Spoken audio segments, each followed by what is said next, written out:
Ketika bapak sudah meninggal, sudah mi, putus semua amal kebaikanmu. Diantarlah kita. 3 itu yang ngantar ki dari rumah ke kuburan. 3 yang ngantar kita kata Nabi. 2 yang kembali, 1 yang temani kita masuk kubur. Apa itu? 1, keluarga. Ini keluarga. Ibu-ibu, dengar ki bu. Mana mau dulu waktu tak Nabi bilang suami tak, saya akan ikut kemana kau pergi. Gunung kan kudaki, lautan ku lewati, masjid kau lewati. Sudah, pas meninggal ki bu, suami tak mau masuk di kubur. Tuh ada temanku pergi tanah suci. Nah sayang sekali istrinya. Meninggal, bengkak matanya. Baru Ustaz, rasanya tidak bisa mah hidup tanpa istriku. Hebat nih ini bapak ini, barusan orang meninggal, bengkak air matanya. Beberapa bulan kemudian pika jogging di Karebosi. Sama ini bapak, ada kuliah perempuan dekatnya, putih cantik, si muda. Kutanya, Haji, siapa itu? Dia bilang, yang baru Ustaz. Coba, meninggal ki masuk ki di kubur ibu, masuk maki di kubur, suami tak enreyengi. Kita juga pak, meninggal ki istri tak masih muda, nak ambil orang. 2 yang ngantar ki harta, keluar semua harta, mobil, motor, masuk ki di kubur. Ada dikasih masuk harta tak? Enggak pak, enggak bakal ada harta masuk. Jangankan mobil, motor, cerek tinggal, marang istri tak, cerek. Coba, harta yang setengah mati kita cari, masuk ki di kubur, ndak na temani ki, ndak mentang-mentang dibilang kaya, kasih masukkan kita wah PCD supaya bisa nonton di dalam kubur. Tidak. Ada orang pak kaya sekali, dia bikin sayembara sama anaknya. Nah, kalau mau kau temani kak di kubur 40 hari, ambil mako ini hartaku 50%. Nah bilang anaknya, berapa hari pak? 40 hari. Nah bilang anaknya, deh teh aja deh. Sedih bapaknya. Setengah matinya ku cari ke uang 40 hari ku suruh temani kak di kubur, ndak mau. Nah tanya istrinya, mungkin kau sayang mau temani kak di kubur? Nah bilang, deh anakmu saja tidak mau, apalagi saya. Kecewalah dia. Dia panggillah adik kakaknya.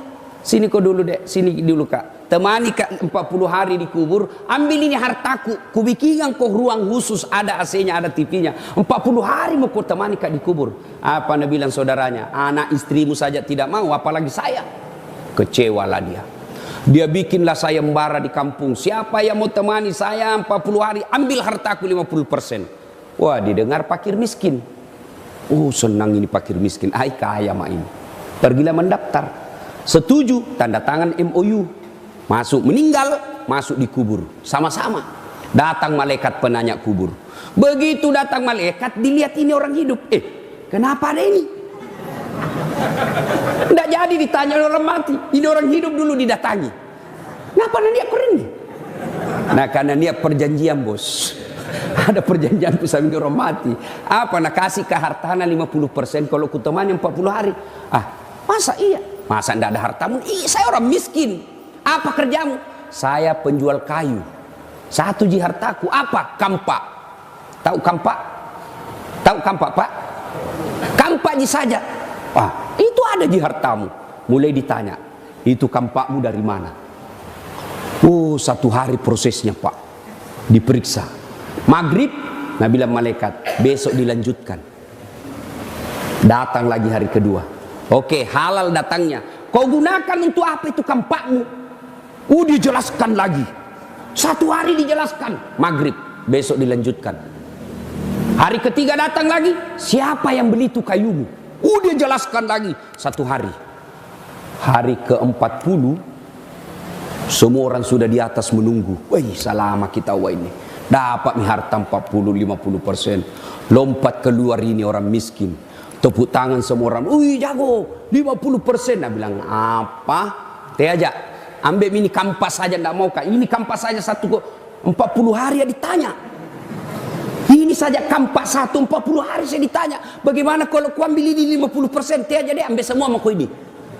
Maka bapak-bapak yang banyak hartanya, hati-hati, ditanya ngasing tuh nanti bos. Kalau kita orang miskin, apa mau tanya kangki? Mobil, Grab. Motor, Gojek. Rumah, sewa-sewa. Pas sewa-sewa pantera. Coba, apa mau tanya kangki? Tapi orang kaya, banyak pertanyaannya. Ditanya pentil mobilnya. Baca itu Quran kan semua akan ditanya. Sebiji sarah pun akan ditanya. Dari mana itu jammu? Dari mana itu mobilmu? Semua pembeli bensinmu. Itu istrimu. Tiap bulan pergi salon dari mana? Nah, harta tidak akan ikut menemani kita. Nah, yang ketiga kata Nabi yang akan menemani kita amal. Inilah dia amal kebaikan kita. Ada di sini punya tanah 50 hektar. Ibu-ibu, ada tanah tak 50 hektar. Bapak-bapak ada punya tanah 50 hektar di sini? Rasa-rasanya tidak ada. Pak Kapolda pun saya rasa tidak ada. Tapi ketahuilah, tadi kalau sholat subuh tadi 2 rakaat sholat sunnah, 2 rakaat tadi sebelum sholat subuh nanti ketika hari pertimbangan datang, hari hisab datang, yang 2 rakaat itu lebih berat daripada dunia dan isinya. Itulah sholat sunat fajar. Coba bayangkan ditimbang nanti itu. Nah, sudah masuklah kita di kubur. Kata Nabi, putuslah segala amal-amalmu. Tidak bisa lagi kau berbuat baik kecuali 3. 1, yang akan menjadi amal jariah, ilmu yang bermanfaat. Nah, makanya bapak-bapak kalau dapat itu ceramah-ceramah, share, kirim. Ceramahnya Ustaz Dasat, kirim cepat. Makin banyak bapak kirim, makin banyak saya ku dapat. Ya kan? Jangan ketika bapak mau pencet, mau share, setan itu masuk. Saya juga biasa dibujuk setan. Jangan kau, dia bilang korang so alim, dia bilang korang cari popularitas. Itu setan itu. Kirim saja. Orang mau dengar atau tidak, bukan urusanmu. Dan ada saatnya nanti kita bersyukur atas kiriman ilmu yang kita berikan orang. Nah, cuma dipilih-pilih. Adik-adik, ini yang pemuda-pemuda yang mengaku dirinya baru hijrah. Lihat-lihat juga. Kalau kita dapat ilmu dakwah, ceramah-ceramah itu di Instagram, apalagi berupa foto saja hadis, jangan ditelan mentah-mentah. Itu hadis itu ada penjelasannya dari segi huruf-hurufnya, ya, penjelasan dari apanya, asbabul wurudnya, kenapa itu hadis diucapkan. Misal soal celana jingkrang, itu ada latarnya, ada sebabnya. Nabi lagi duduk-duduk, tiba-tiba ada orang lewat, mata kakinya di bawah celananya. Lalu Nabi bersabda, tidak masuk surga orang yang sholat menutupi mata kakinya. Makna hadis itu bukan secara fisik saja di atas mata kaki, tapi apa? Sombong. Karena dulu budaya-budaya orang Yahudi, orang Romawi makin kaya, makin jauh ke bawah kainnya. Pernah lihat pengantin orang kaya? Pernah lihat tuh? Kan itu saja perempuan itu panjang saja roknya ke belakang. Ada yang antar kita? Iya toh, besar panjangnya. Kenapa? Makin panjang makin kaya. Mana ada orang miskin di lorong pakai tung begitu panjang-panjang? Oh tidak, sarung jinangka nah begini. Itu, iya. Ternyata itu simbol makin panjang ke bawah. Dulu makin kaya. Dia ingin mempertontonkan kekayaannya. Maka makna hadis itu sombong. Biar kau pakai celana sampai di betismu, tapi kau sombong. Oh tidak suka Tuhan itu. Maknanya itu harus dipelajari. Contoh lagi, ya harus dilihat itu sebab-sebab turunnya hadis, dipelajari. Jangan cuma dilihat gambarnya langsung. Dulu saya waktu kecil, kalau orang berbeda pendapat tidak ribut. Misal toh sholat subuh, Allahu Akbar. Di samping tak tidak kunut, kita kunut di samping tak tidak kunut, tidak ribut gitu, langsung saja kita bilang, oh Muhammadiyah. Selesai nih. Begitu saja.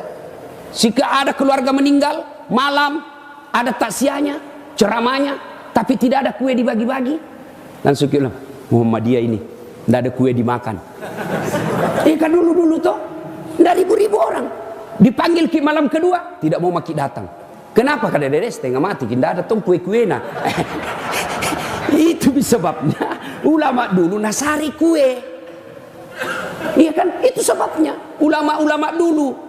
Bukan kan itu hadisnya itu bahwa orang yang tidak makan di rumah orang duka, kan dia bilang begini hadisnya, jangan kau menyulitkan orang yang berduka. Ya, itu. Jangan kau tambah susahnya, mempersulit, merepotkan orang berduka. Nah, itu teksnya. Tapi mana yang disebut merepotkan? Ini perlu perbedaan pendapatnya ulama. Yang disebut merepotkan, dikasih kau air gelas, kau minta teh botol. Itu merepotkan itu. Tapi itu kan kalau kita takziah sekarang ada semua yang bawa kue, ada yang bawa jalan kote, ada yang bawa apam. Ya, sampai makan sendiri bawanya. Tidak apa-apa gitu.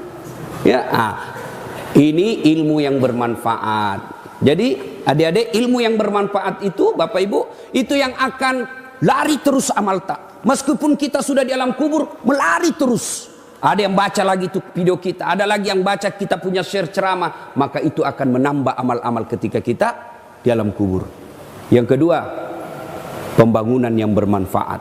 Misal, nalewati rumah tak, masjid, tanah tak, nalewati orang, jelek sekali nih kalau bilang mi, ambil mi tanahku ini 1 meter supaya lurus ke jalan ke masjid. Selama jalan itu dipakai orang, selama itu Bapak dapat kiriman amal. Jangan malah ambil tanahnya orang. Yang kadang kala membuat kita bertengkar itu tanahnya orang diambil. Bagaimana caranya? Bikin pagar curang. Ada tong itu biasa bikin pagar curang. Bagaimana caranya? Pertama patoknya di luar, kayunya di dalam. 3 bulan kemudian dia perbaiki pagarnya, kayunya di luar, patoknya di dalam. Bikin lagi kamar begini lagi. 1 tahun bikin kamar, pagar, nak ambil tanahnya orang 0,5 meter. Selama itu tanah kau ambil, selama itu kau diikat di alam kuburmu, tidak bisa kau lepas. Maka yang ambil tanahnya tetangga, pemotor iki pak. Ya nggak tahu, serius ini bos. Ya. Yang ketiga, yang terus mengalir ketika kita sudah di alam kubur, anak yang soleh dan soleha. Begitu Bapak Ibu meninggal, siapa doakan kira-kira? Anak tak, teman, itu mi tadi di Facebook, di WhatsApp, Nabila saja read, itu mi. Saudara tak, belum tentu na doakan ki. Saya ini contohnya, jarang sekali kau doakan saudaraku, na minta pi. Itu juga kalau saya tidak lupa. Doakan nggak dia, aku lupa lagi, sebentar pi. Coba. Tapi siapa yang selalu saya doakan? Ibu bapak saya. Setiap selesai sujud, ibu bapak saya doakan. Maka Pak, didik anak dengan sebaik-baiknya. Gimana cara didik anak? Jangan kasih makan uang haram. Jangan kasih makan uang haram. Itu Nabi sudah jelaskan. Kalau sering kau kasih makan uang haram anakmu, maka jangan kau heran ketika dia besar selalu berpikir yang haram-haram. Ini perut, jangan pernah cemas. Kau lihat itu ulat, tidak ada kakinya, tidak ada tangannya, tidak pernah kursus, tidak ada sertifikatnya, tidak sarjana, bisa hidup dalam batu yang sangat keras. Siapa yang punya urusan itu kasih makan itu ulat? Saya Tuhanmu yang maha kaya. Masa mati kelaparan? Mana ada dari Makassar ini mati kelaparan? Tunjukkan saya kalau ada orang mati kelaparan. Maka jangan cemas soal perut, Allah punya urusan. Ya, jangan pernah cemas. Yang kita cemaskan kalau anak tak tidak tahu ngaji. Yang kita cemaskan kalau anak tak tidak tahu tata krama, akhlak. Begitu biar ilmunya tinggi tapi akhlaknya kurang, tidak ada gunanya. Anak-anak sekarang cerdas-cerdas. Jangan makin cemas soal otaknya nak tak. Pintar-pintar itu anak-anak sekarang. Saya saja kalau balas WhatsApp, saya pegang itu 2 tangan itu HP ku masih salah ketik. Itu anak-anak kamen nih pak, bawa motor sambil balas WhatsApp. Pintar itu anak-anak sekarang pak. Coba makin lihat itu anak-anak pak. Nggak nalihat itu sambil cerita balas WhatsApp. Itu otaknya anak-anak kita sekarang cerdas. Nggak usah cemas. Yang kita cemaskan akhlaknya. Satu kurangnya itu anak-anak sekarang kurang ajar lagi. Akhlak, ajari akhlak.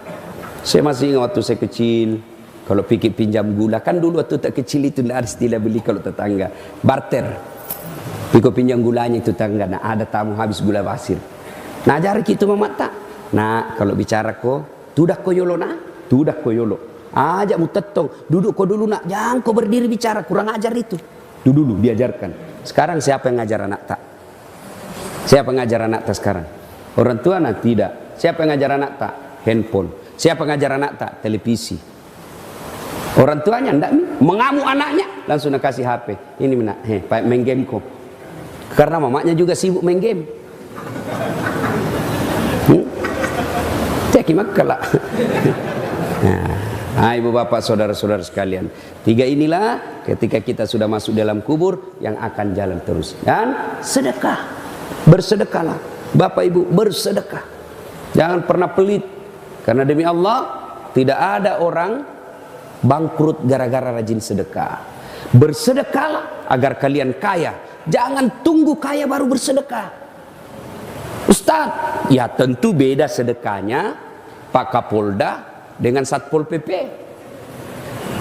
Tentu beda. Pak Kapolda ya banyak tunjangan-tunjangan. Tentu kalau 10.000 kecil. Tapi dem becak 10.000 sama nilainya 10.000, tapi di sisi Allah beda. Pak Wali Kota tentu beda dengan pegawai honor.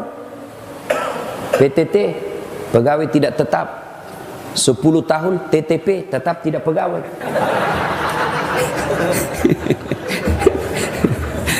Tentu beda bos. Sedekahlah, bu ibu bersedekah. Dan minimal sedekah, tidak ada duit, tidak bisa beli semen. Sedekah apa? Sedekahlah dengan akhlak. Jangan ganggu orang. Kalau kita tidak bisa kasih sedekah tetangga tak dengan duit, sedekahlah dengan apa? Jangan pernah ganggu dia. Sedekahlah dengan apa? Musikmu jangan ganggu tetangga. Kada tong itu kita bertetangga, tidak pernah tong kita kasih uangnya, tidak pernah tong kita kirim-kirimkan kuenya, sangin radio na ribut na ganggu ki. Kan biasa itu begitu. Kita ngomong egois, kan radioku. Saya bayar listrik, telingaku, rumahku, mau-mauku. Nah bilang tetangga tak cocok mi. Rumahku, dinding-dindingku, pintu-pintuku, telingaku. Kenapa musikmu masuk di rumahku? Nah, ribut maki. Jadi kalau tidak bisa mensedekahi orang dengan sedekah dengan materi, sedekahlah dengan akhlak. Nah, termasuk sedekah ini kita ajak orang datang untuk sholat subuh berjamaah. Alhamdulillah. Ibu bapak saudara-saudara sekalian, inilah tausiah kita, mudah-mudahan ada manfaat. Terima kasih Pak Kapolda. Sepanjang perjalanan saya di Sulawesi Selatan, baru Pak Kapolda sekarang ini kita merasa betul-betul akrab, dekat ya. Beliau di WhatsApp tidak lama ada balasan. Bangga tong kita kalau Kapolda balas WhatsApp tak. Kalau di warung kopi ki, nah ada langsung dikasih lihat teman tak bos ya. Kapolda bos. Mana mama di begini saja tuh, Kapolda. Tadi malam PCPC di Ponto ceramah lancar pak. Ada polisi kawal ki, makanya anak muda jangan kau musuh itu polisi. Hilang motor nu, siapa nu cari? Bu Imam, ndak ada apa ki? Siapa dicari? Polisi, maka jangan musuh itu polisi. Kasihan itu, kita kira enak itu jadi polisi pak. Polisi ini paling susah hidupnya. Bayangkan orang yang susah kita juga ikut susah. Dia yang mencuri, kita sampai kejar ki. Itu polisi. Coba maki di jalan kasihan asap knalpot. No. Orang jengkel, ada polisi di sana menambang supaya keluar knalpotnya. Coba itu polisi kodong, coba mi. Dia tonji tu sogo polisi na soting mi sede. Nah bilang Pak tolonglah Pak kerjasamanya Pak. Baru na suruh soting itu banyak. Coba masuk warung kopi polisi, baik-baik kodong bajunya. Nyinyir mi orang, batu mi sede, batu kita saya suruh bayar ini. Coba susah itu polisi kasih. Coba itu polisi. Iya toh. Baik-baik datang minum kopi, mau curigain sendia muka. Coba bayangkan. Di kantor dimarah-marahi sama komandannya. Siap salah komandan, siap salah. Coba bayangkan. Sampai di rumah dimarah-marahi lagi sama istrinya. Dia bilang dogo memang tongkau, kenapa ndak lu lawangi? Apa mau dilawan? Nah dia Kapolda. Itu Itu susahnya jadi polisi, Pak. Ya, syukur-syukur luar biasa. Malah hari subuh ini kita bersama Kapolda. Mudah-mudahan selesai ini ditraktir ki ngopi. Alhamdulillah. Inilah senangnya kita, Pak. Kalau pejabat kita datang sholat berjamaah, alhamdulillah. Ada Pak Wali Kota. Kalau ada yang malas camaknya lurahnya lapor sama Pak Wali Kota. Ini sambing. Coba itu enaknya kalau Wali Kota, Pak, pergi sholat subuh berjamaah. Itu dia menjadi bisa tekanan buat pejabat yang lain. Coba kalau saya misalnya Wali Kota, Assalamualaikum warahmatullah. Di beta ki dulu, Ustaz. Bukan di beta. Yang menang lebih banyak suarana. Tuh, Assalamualaikum warahmatullah. Assalamualaikum warahmatullah. Saya Wali Kota ini, ku cari. Tidak pernah tongku dia ini datang sembahyang subuh kepala dinas pendidikan. Pulang ajudan nak telepon kepala dinas pendidikan. Nah boya ke Wali Kota. Oh besok belum biasa ada di masjid. Tapi Pak Wali. Itu hebatnya namanya kekuasaan. Itu hebatnya. Jadi kalau orang baik jadi penguasa akan enak itu rakyat. Tapi kalau ustaz disaja, Assalamualaikum warahmatullahi wabarakatuh. Mana kepala dinas PU, bilang kenapa ustaz? Apa urusanmu?